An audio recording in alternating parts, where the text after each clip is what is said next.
Hola, hola, ¿cómo estás? Te doy la bienvenida a este nuevo encuentro virtual que tenemos dentro de Deportes Colectivos 3. Bueno, ya hemos visto algo de la historia relacionada con el periodismo deportivo, ya hemos visto básquet, lo hemos visto bastante profundamente, ha surgido algunas inquietudes, pero bueno, estoy tratando de contestársela individualmente a cada uno de ustedes, así que les pido un poquito de paciencia si me demoro un poco. La realidad también marca que este formato de cursado al cual nos vemos obligados a someternos a causa de la pandemia, nos ha roto un poco este vínculo, ¿no? que podemos lograr y configurar entre todos dentro del aula. Incluso también en cuanto a experiencias, en cuanto a algunos trabajos prácticos que estaría bueno poder desarrollar. Pero mientras tanto, y a modo de separador un poco dentro de un deporte y otro, lo que te propongo hoy es que hagamos un pequeño recorrido sobre cómo es la realidad del periodismo en el día de hoy. Préstale mucha atención, hay cosas interesantes y que realmente está bueno que comiences a tener en cuenta. La clase de hoy se la vamos a dedicar a hacer una mirada sobre cómo es la actualidad del periodismo hoy, para que puedas tener dimensión del contexto en el cual querés ingresar ahora que estás estudiando esta carrera. Por eso te pido que prestes atención, hay muchos detallitos que son todos sacados de un congreso de periodismo realizado por FOPE. El primer dato importante es que se dice que el sistema de noticias está roto. ¿Por qué? Bueno, porque antes era mucho más sencillo el tema para los medios, porque había pocos medios y mucha gente. Hoy, ¿qué pasa? Hoy tenés mucha audiencia también, pero también hay muchísima información.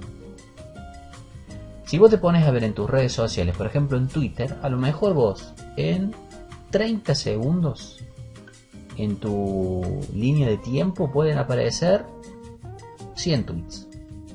Y es inmanejable poder consumir tanta información. Entonces se hace realmente complicado. Hay mucho feedback, esto no existía antes. Antes un diario se publicaba y listo, la gente iba al kiosco, compraba el diario, lo leía y se acababa la historia. A lo sumo tenías la posibilidad de alguna carta del lector, pero no mucho más que eso. Con la radio y la televisión también pasó lo mismo, si bien empezaron a aparecer los llamados telefónicos, pero era una cosa mucho más controlada por parte de los medios. Hoy los medios han perdido ese control. ¿Por qué? Porque automáticamente se publica una noticia, se postea una noticia de parte de un medio, la gente tiene la posibilidad en esa red social, la chance de decir, de contar lo que siente. Si está a favor, está en contra, si critica la postura que tiene el medio en relación a ese contenido informativo que acaba de subir. Bueno, hoy tiene ese poder el público y lo está haciendo valer. Otro detalle contra el cual están teniendo que luchar los medios es que hoy hay usuarios y generadores de contenidos que no solamente son los periodistas, sino que, por ejemplo, ¿se acuerdan del recital del Indio Solari en el cual hubo gente que lamentablemente falleció, hubo una estampida, bueno, toda una problemática ante esa inmanejable marea humana que se dio cita en ese recital, que dicen que hubo 300.000 personas en Olavarría? Bueno, los primeros en subir que estaban ocurriendo algunos hechos no deseados en ese recital fue la gente, la que estaba ahí, que con su teléfono celular comenzó a sacar fotos, comenzó a filmar videos y o hacía transmisiones en vivo o directamente lo subía como contenido en sus redes, y de esa manera nos enteramos que en el recital del Indio Solari estaba ocurriendo algo. No fueron los periodistas los primeros en dar a conocer eso. Bueno, y a esto se suma que también hoy es una época en la cual tienen una fuerte presencia de impacto para los usuarios, que son los influencers, que si bien no hacen tareas periodísticas en general, pero bueno, tienen una potencia, una fortaleza tan grande en redes sociales que también se transforman en una especie de competencia para los medios. Y el otro detalle para resaltar acá es que hoy se está complicando en el modo en el cual los medios están tratando de generar dinero para poder sostener lo que se debería denominar el periodismo de calidad. Es caro, no es barato poder hacer periodismo porque además de las cargas sociales y todas esas cuestiones que tienen que ver con lo salarial, con lo impositivo, también está el hecho de que se necesitan hacer grandes inversiones para poder contar con las herramientas y los elementos tecnológicos que a vos como medio te permitan marcar una diferencia en relación a la competencia. Hoy los contenidos, que son muy diversos, son consumidos desde distintos modos. Primero es el desktop, es decir, la computadora, la PC, que mayoritariamente tiene su utilización en horario laboral. La gente, mientras está trabajando con ese implemento, aprovecha internet para mantenerse informado. Tiene un huequito o está un poco más alivianado de sus tareas, entra un rato para ver los portales de noticias que considere que le sirven para estar al tanto de lo que va ocurriendo. La segunda plataforma es el celular, que tiene un mucho mayor consumo por parte del usuario que el desktop. ¿Por qué? Bueno, porque el desktop, a la computadora, a la PC, la tenés en el horario laboral. Al celular lo tenés las 24 horas del día con vos. Y hoy los grandes medios masivos de comunicación, hablo de La Voz del Interior, de La Nación, de Infobae, de Clarín, más del 70% de los ingresos que hay en sus sitios web son provenientes de los smartphones. Así que fíjate ese detalle. ¿Y por qué no es menor el hecho? Porque si la gente mayoritariamente lee desde su celular, vos tenés que acomodar los contenidos para que puedan resultar con agrado para ser consumidos por parte del público a través del smartphone. No es lo mismo escribir o plantear una foto, una infografía o un video para la PC que para el celular. Entonces vos tenés que ver que todos los contenidos que vos sumes tienen que generar agrado en el consumo, tanto si se ven a través de la PC como del móvil o de la tablet, que es otro elemento, si bien es de consumo muy bajito, más o menos entre un 1 y un 2%, pero tenés que acomodar que todos los contenidos resulten agradables de ser consumidos para la gente, tanto en la PC como en el smartphone o la tablet. Y por último tenemos las plataformas, que son las distintas redes sociales que existen, cada vez hay más, y cada uno tiene su propia lógica, su propia manera de ser, su propia manera de mostrarse. Bueno, los medios tienen que saber adaptarse a cómo mostrar sus contenidos en las distintas redes sociales. No es lo mismo postear una noticia en Facebook que en Twitter, no es lo mismo realizar algún contenido audiovisual en Instagram que en TikTok, por ejemplo. Así que también el periodista tiene que saber interpretar de qué modo su contenido periodístico puede ser mostrado según las características que tiene cada una de las redes sociales. Vamos a hablar un poco del trabajo del periodista. Aquí vemos que hay 4 grandes funciones. La primera tiene que ver con la producción. Esto significa estar al tanto de las noticias que van ocurriendo, ir recabando todo lo que son los detalles, no dejar ningún dato librado al azar, sino que ser muy profundo, que no se te escape nada, absolutamente nada.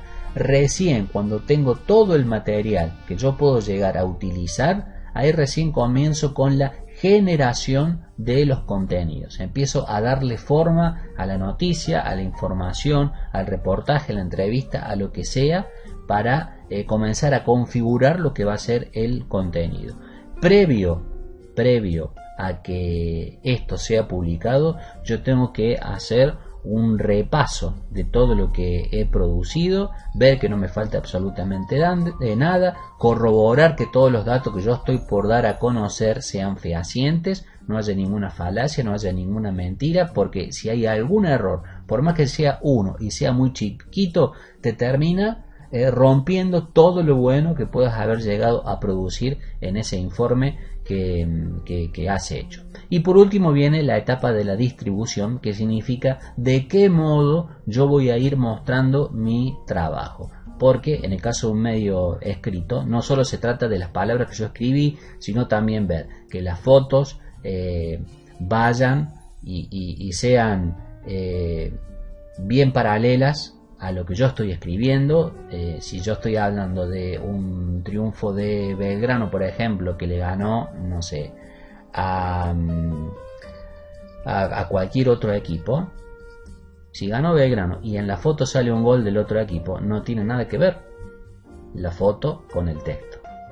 Así que hay que tener cuidado con eso. También que las infografías estén bien hechas, bien realizadas, y después la distribución, que significa, como te mencionaba anteriormente, de qué manera vamos a ir presentando nuestro contenido en las diferentes redes sociales. Antes el periodista se encargaba simplemente de enterarse de qué estaba ocurriendo, escribir su nota y después el resto se encargaban otras personas. Hoy el periodista tiene que saber hacer todo. Tiene que saber recabar la información, tiene que saberla escribir, tiene que saber hablar muy bien para salir en radio, tiene que tener una buena presencia, una buena gesticulación y un buen dominio de cámara para salir en televisión, tiene que saber sacar fotos, tiene que saber filmar, tiene que saber editar, tiene que saber verificar la información y tiene que saber distribuirla. Es decir, el trabajo del periodista no es solamente ir a ver y a presenciar un evento, un hecho o un suceso. Para tener en cuenta, el público en el celular, en el móvil, es normalmente el más joven, es el que más tiempo está con el aparatito consumiendo contenido, ¿sí? Ese rango etario va entre los 16 y los 24 años. Se dice que la cuestión informativa no afecta tanto a ese público, pero hoy los medios están detrás de tratar de captar la atención de esa gente, porque se supone que en el corto plazo deberían ser los nuevos usuarios de tu medio, por lo cual tenés que saber entenderlos, tenés que saber comprenderlos y tenés que saber cómo llegarles para que el día de mañana, cuando sea una persona de la población económicamente activa más importante y necesite consumir información, se sienta representado por el modo en el cual vos le presentas tu producción. Como te decía hace un rato, el desktop, el consumo de información a través de la computadora, de la PC, se realiza normalmente en horario laboral. Y el smartphone, su utilización en todas las edades y en los sexos, va creciendo con el correr de las horas, ¿sí? Mientras es como que primero la gente se levanta, se baña, se desayuna, pega una rápida miradita informativa, normalmente a través de la televisión o de la radio, cosa que continúa mientras va yendo a trabajar, y después, una vez que ya está incorporado en su tarea laboral, recién ahí comienza a prestar la atención al smartphone. Se dice que más o menos a partir de las 9 de la mañana crece el consumo de datos a través de los celulares, y esto va aumentando con el correr de las horas. Ni hablar cuando empiezan las horas de mayor esparcimiento o de descanso ya por parte de las personas. Por eso mucha gente cree que las noticias son de la mañana y nada más. No, porque la gente comienza a consumir contenidos cuando empieza a tener tiempo disponible para ello. Los desafíos que tienen los medios en estos tiempos. Al principio, por ejemplo, los diarios lo que hacían era la noticia que salía publicada en el papel de hoy a la mañana, se subía tal cual estaba en la web y nada más, y después en el resto de la jornada como que no pasaba nada. Lo mismo pasaba con la radio y con la televisión. Hoy estos medios tradicionales, los diarios, la radio y la televisión, tienen sus propios sitios web, pero están obligados a que, más allá de que puedan replicar el contenido papel, subir el audio de alguna nota que se hizo en la radio o algún informe que se hizo en la televisión, están obligados a ir subiendo noticias todo el tiempo, actualizando información, porque la gente está acostumbrada al vertiginoso ritmo de vida que tenemos en estos tiempos y demanda que las noticias también sigan ese ritmo de vida. Es decir, hay que estar actualizando constantemente.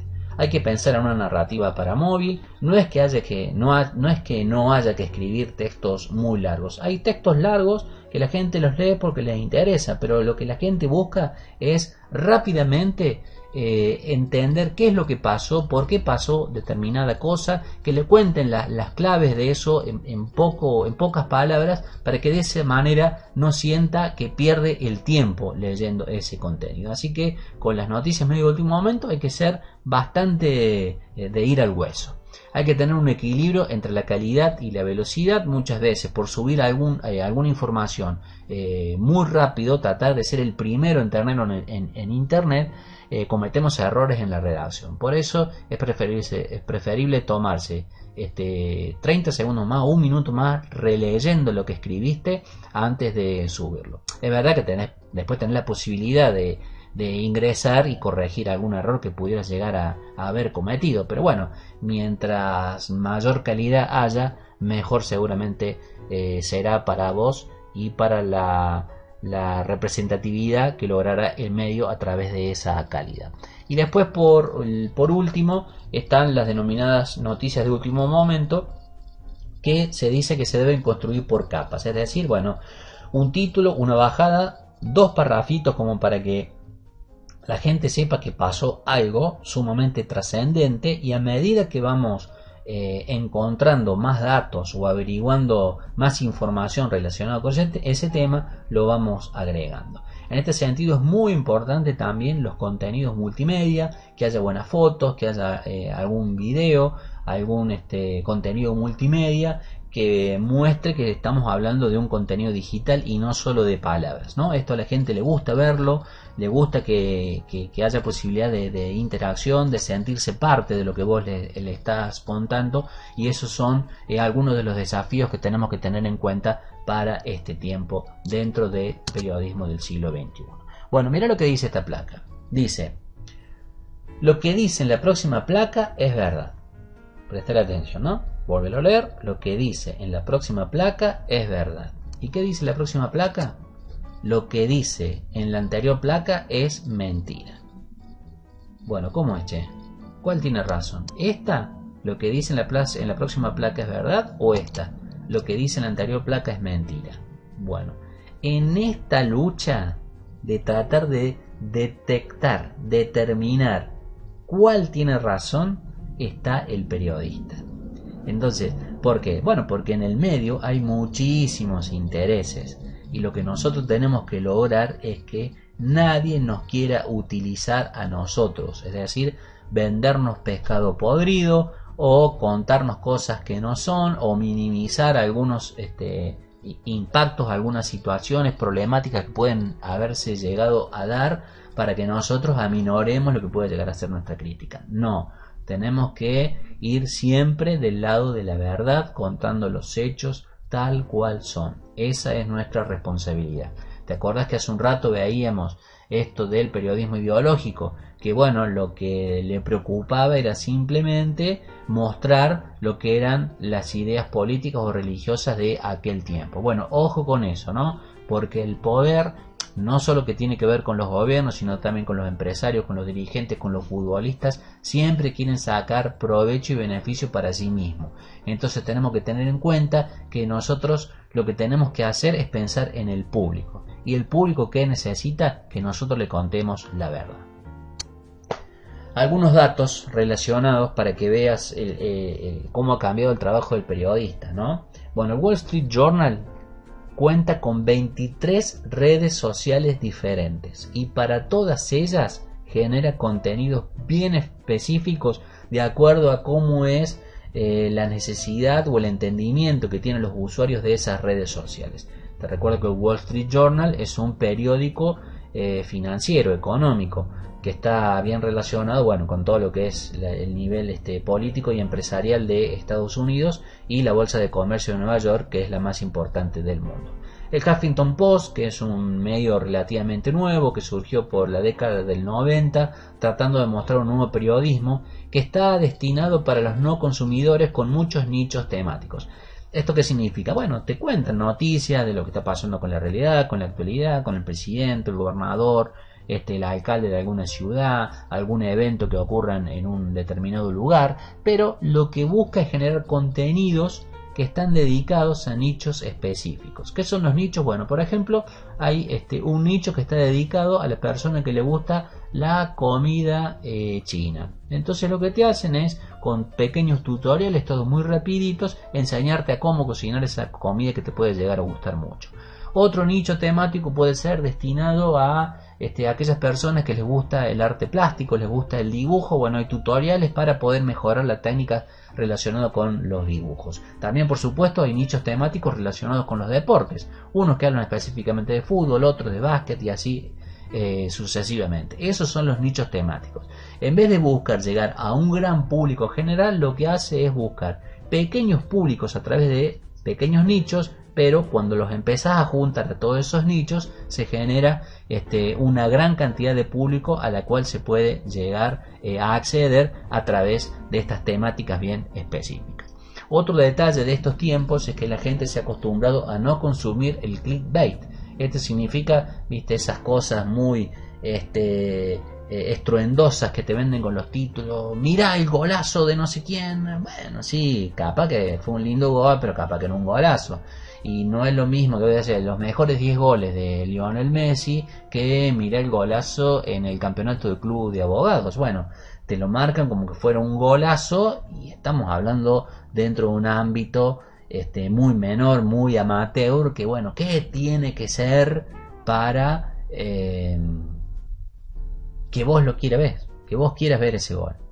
Entonces hay que tener cuidado con eso. Lo que nosotros mostramos y el modo en el cual nosotros se lo vendemos, entre comillas, tiene que ser siempre con la veracidad, con la verdad, para no vender pescado podrido o crear una expectativa gigantesca que después cuando entras y ves el video te das cuenta que era una pavada. Y bueno, entonces vos vas a empezar a perder confianza en ese medio.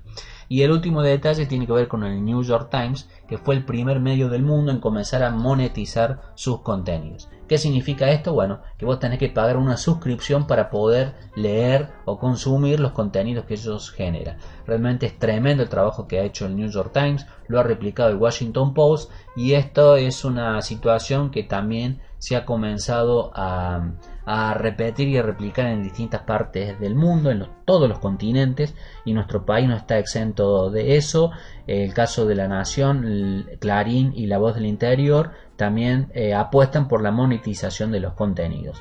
Vos me decís, bueno, pero ¿por qué hacen eso? Si la noticia debería ser libre, hay que democratizar los contenidos. Bueno, lo que pasa es que no tenemos que dejar de pensar que se trata de empresas, que lo que necesitan es generar dinero para poder sostener el funcionamiento de esa empresa. Entonces, si bien se siguen vendiendo publicidades y ese tipo de cuestiones, entre otros ingresos de dinero que logran generar estas empresas periodísticas, bueno, la monetización a través de la suscripción es la gran apuesta de los próximos tiempos. Y la realidad también marca que les está yendo bastante bien, porque hay mucha gente suscripta en estos 3 medios que yo te estaba contando, y la idea es poder seguir creciendo en ese sentido. Esto que marca, bueno, que la gente está deseosa o está en condiciones de pagar una suma que tampoco es muy importante para tener acceso a esa información de calidad. Esa es la apuesta que tienen estos medios, y bueno, está un poco tomado de que si vos querés ver una serie o una película, bueno, capaz que la puedas bajar de algún lugar medio pirata, si se quiere, para poder ver esa producción. Pero bueno, para asegurarte de poder verla en buena calidad, ¿qué haces? Y bueno, pagas Netflix. Entonces, bajo esa misma lógica, los grandes medios de comunicación están empezando a generar este sistema de suscripción a través de plataformas con las cuales logran monetizar ingreso de dinero para sostener el funcionamiento de esas grandes empresas. Por último, te quiero recomendar que veas muchos de los desarrollos que hay en internet relacionados con la información. Big Man News era un sitio de información general de Buenos Aires que estuvo Jorge Rial muy emparentado con este sitio, pero bueno, no era solo de espectáculos sino de información general, como te decía recién. Lo que tenía este sitio web en su momento, ahora ese desarrollo ya no lo tiene, pero lo que tenía de muy atractivo Big Man News en su momento era que te daba 2 posibilidades de lectura. Una que era con un conejo, es decir, una lectura rápida, y otra que era con una tortuga, es decir, una lectura lenta. Lo que hacía el conejo era achicar la cantidad de texto dejándote visibles solamente las partes importantes. Entonces, en un párrafo, en un texto de 10 renglones, te lo terminaba resumiendo en 3. Ahora, si vos querías leer y conocer más detalles de esa información, la sugerencia era obviamente leer en el modo tortuga, digamos, para tener acceso a todo el texto completo de los 10 párrafos que te decía recién, y de ese modo no te perdías ningún detalle. Otra cuestión muy importante de estos tiempos son los podcasts. Cada vez tienen mayor visibilidad en Estados Unidos fundamentalmente, y en Europa en un poco en menor medida, pero con muestras de crecimiento.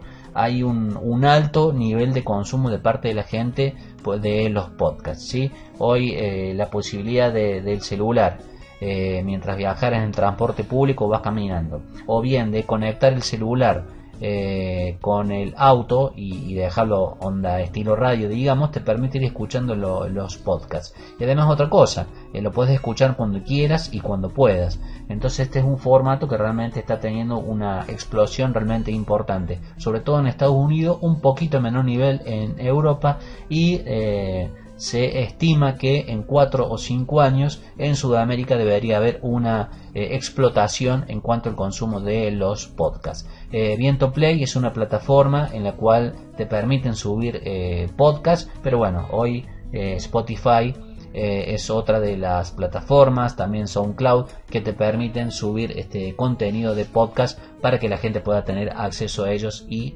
poder consumirlos. Y por último, te pido que le pegues una miradita a uno.com.ar. Se trata de un medio que lamentablemente dejó de producir contenido recientemente. No se pudo sostener desde lo económico, una pena, porque realmente estaba destinado a un público joven como vos.